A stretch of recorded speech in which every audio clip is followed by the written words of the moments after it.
Today, an oligarchy is taking shape in America of extreme wealth, power, and influence that literally threatens our entire democracy, our basic rights and freedoms, and a fair shot for everyone to get ahead. We see the consequences all across America, and we've seen it before, more than a century ago. But the American people stood up to the robber barons back then and busted the trusts. They didn't punish the wealthy, just made the wealthy play by the rules everybody else had to. Welcome to the Ken Harbaugh Show. One of the things I appreciate about this audience is your willingness to go deep on issues that may seem esoteric or that have been largely overlooked by legacy media. We're going to do one of those deep dives today, and it's important. This incredibly influential Silicon Valley thinker, Curtis Yarvin, has flown under the radar for a long time, but his musings may well determine how parts of our government are about to be run.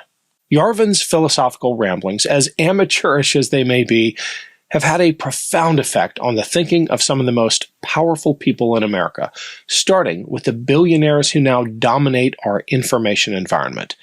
These are the oligarchs President Biden warned us about in his farewell address. That danger is now metastasizing. Today, the people who subscribe, even in part, to Curtis Yarvin's deeply anti-democratic worldview include some of the most powerful politicians in the country, including Vice President JD Vance. But let's start with some background on Curtis Yarvin. For years, he's been a fixture of the Silicon Valley cognoscenti, but his unique blend of political philosophy and anti-democratic rhetoric is starting to capture the attention of a much wider audience. According to recent reporting in The Guardian, quote, Yarvin, who considers liberal democracy as a decadent enemy to be dismantled, is intellectually influential on Vice President-elect JD Vance and close to several proposed Trump appointees. The aftermath of Trump's election victory has seen actions and rhetoric from Trump and his lieutenants that closely resemble Yarvin's public proposals for taking autocratic power in America, end quote. So who is Curtis Yarvin? Also known by his online pseudonym Mencius Moldbug, Yarvin is a software engineer, entrepreneur, and political thinker. He first gained attention through his blog and writings, where he critiqued modern politics, especially democracy. His background in tech, combined with a self-proclaimed technocratic worldview, led him to propose radical ideas about how society should be governed. At the heart of Yarvin's philosophy is a rejection of democracy. He believes it's inefficient and corrupt, holding society back rather than driving it forward. His solution, a, quote, neo-monarchy, a system where a single powerful ruler or philosopher king makes decisions for the good of the state. In Yarvin's view, democracy is too chaotic and too prone to gridlock, with elites governing more for their own interests than for the public. By centralizing power, Yarvin believes society could achieve the stability and continuity it lacks today. His critique doesn't stop at democracy. He also attacks what he calls the, quote, cathedral, a metaphor for the interlinked network of the media, universities, and government, which he argues pushes a progressive agenda. To Yarvin, these institutions suppress alternative viewpoints and reinforce a liberal, left-leaning narrative. In Silicon Valley, Yarvin has found a receptive audience among tech entrepreneurs who share his disdain for bureaucracy and inefficiency.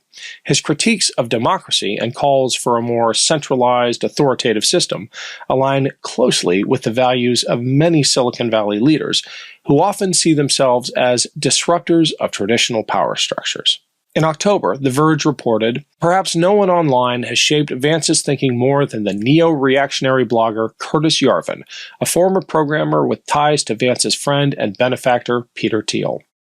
Yarvin's influence also ties into a broader trend of techno-libertarianism, which emphasizes the role of technology and entrepreneurship in solving society's problems.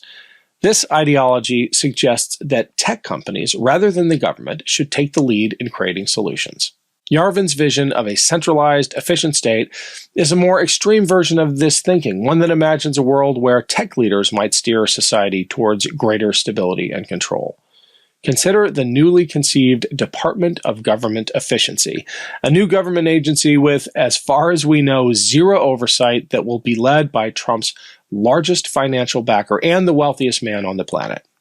Of democracy and his embrace of a strong, centralized state aligns with these sentiments, especially among Republicans who want to challenge what they see as the deep state.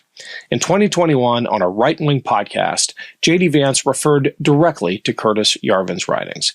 He added this, quote, "I think what Trump should do, if I was giving him one piece of advice, fire every single mid-level bureaucrat, every civil servant in the administrative state, and replace them with our people." We've known for some time that this is a key part of the Project 2025 playbook. Throughout the election cycle, you likely heard the Harris campaign and Democrats sound the alarm about so-called Project 2025. It's a far-right presidential transition plan drawn up by a conservative think tank called the Heritage Foundation. Philip Bump joins us now. He's a national columnist for the Washington Post who has written extensively about Project 2025. Philip, thanks for being here. First, can you give us a reminder of some of the policy positions and also why you wrote in July about the, quote, impossibility of separating Trump from Project 2025? I would say there are probably two components to Project 2025 that are important to keep in mind. The first is that it proposes an overhaul of what the federal government looks like and how it functions. That includes something that Donald Trump had tried to do when he was last in office, which was recategorize a lot of federal employees so it'd be easier to fire them, with the idea that Trump and his allies have said of replacing a lot of longtime government employees with people who would be more pliant, who would be more in agreement with Donald Trump's personal political agenda. Have you heard about senolytics yet? It's a class of ingredients discovered less than 10 years ago, and they're being called one of the biggest discoveries of our time for promoting healthy aging. Let's be honest, the aging process is not our friend when it comes to energy and productivity. I'm feeling a lot more aches and pains these days because as we age, everyone accumulates senescent cells in their body. These cause symptoms of aging like aches and discomfort, slow workout recoveries, sluggish mental and physical energy associated with that middle age feeling, also known as zombie cells. These cells are old and worn out and not serving a useful function for our health anymore, but they are taking up space and nutrients from our healthy cells. Much like pruning the yellowing and dead leaves off a plant, Qualia Senolytic removes those worn out senescent cells to allow the rest of them to thrive in the body. Just take it 2 days a month. The formula is non-GMO, vegan, gluten-free, and the ingredients are meant to complement one another, factoring in the combined effect of all ingredients together.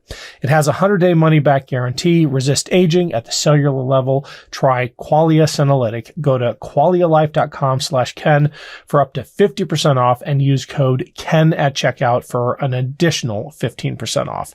For your convenience, Qualia Senolytic is also available at select GNC locations near you. That's QUALIA life.com/Ken for an extra 15% off your purchase. Thanks to Qualia for sponsoring today's episode. It's Ken Harbaugh. Quick break here to let you know that we'd love to hear from you. Your comments, suggestions, thoughts about future topics and guests.